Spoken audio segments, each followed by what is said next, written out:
Hello बच्चों, let's see this question and here this question says statement 1 NGT was formed under the NGT Act of 2008। Statement 1 बोलती है कि जो NGT है वो NGT Act of 2008 के तहत फॉर्म किया गया था, उसके अंडर में बनाया गया था। स्टेटमेंट 2 है it was form to resolve any environmental dispute involving several disciplines, यानी कि ये जो NGT है ये क्यों बनाया गया था। It was form to resolve any environmental dispute, किसी भी तरीके का अगर इन्वायरमेंटल प्रॉब्लम है तो उसको रिजॉल्व करने के लिए ही NGT को बनाया गया था। अब आपके ऑप्शन है, पहला ऑप्शन है both statement 1 and statement 2 are correct. Second option है both statement 1 and statement 2 are incorrect. Third option है statement 1 is correct and statement 2 is incorrect.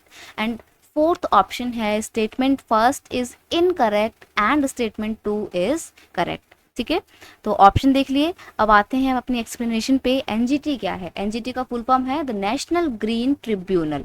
It is a statutory body in India that deal with issues relating to the environmental protection, conservation of forest and other natural resources and enforcement of any legal right relating to the environment।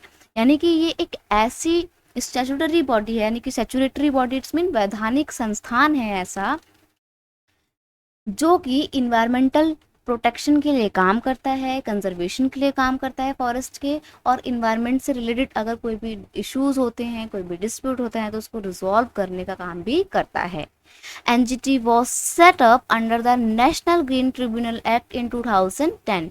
तो इसको कैसे बनाया गया था? इसको NGT Act 2010 के तहत बनाया गया था। तो जो आपको यहाँ पे स्टेटमेंट फर्स्ट दे रखा है ना कि NGT एक्ट ऑफ 2008 के अंडर में इसको बनाया गया था, ये बिल्कुल गलत है। अब अगर स्टेटमेंट 1 आपका रॉन्ग है तो आपके जो बोथ स्टेटमेंट वाले ऑप्शन है ये दोनों एलिमिनेट हो जाएंगे।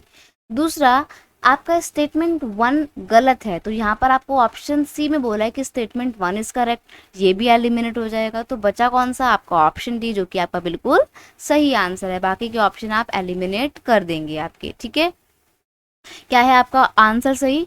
Statement 1 is correct and statement 1 is incorrect and statement 2 is correct. आपका स्टेटमेंट 1 गलत है लेकिन स्टेटमेंट 2 बिल्कुल सही है। So option D is your final answer. I hope you understood it well. Best of luck.